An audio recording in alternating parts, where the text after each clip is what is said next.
সংসার সুখের হয় রমণীর গুণে, গুণবান পতি যদি থাকে তার শোনে। এই কথাটা আর কতদিন একতরফা বলবেন, কতদিন অর্ধেক বলবেন যে সংসার সুখের হয় রমণীর গুণে? তো লাস্টের সংখ্যাটা কেন বললেন না, গুণবান পতি যদি থাকে তার শোনে? আর কতদিন নারীদের দিকে আঙ্গুল দিবেন, বলবেন যে এটা তোমার সংসার? কেন পুরুষদের বলতে পারেন না যে এটা তোমার সংসার?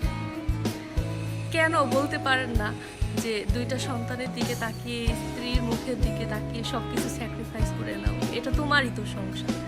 যে সবসময় যে শ্বশুরবাড়ির মানুষরা ছেলের বউর দিকে আঙ্গুল তুলে, তুমি এইটা তোমার জন্য, এইটা তোমার জন্য, এইটা হয়েছে, ওইটা যদি নিজের সন্তানের দিকে বা নিজের ভাইয়ের দিকে বা নিজের ছেলের দিকে বলতো, বা দুইজনকে একসাথে বলতো তোমাদের জন্য এটা হয়েছে, তোমরা এরকম, তাহলে কিন্তু ব্যাপারটা এত দূর গড়াতো না।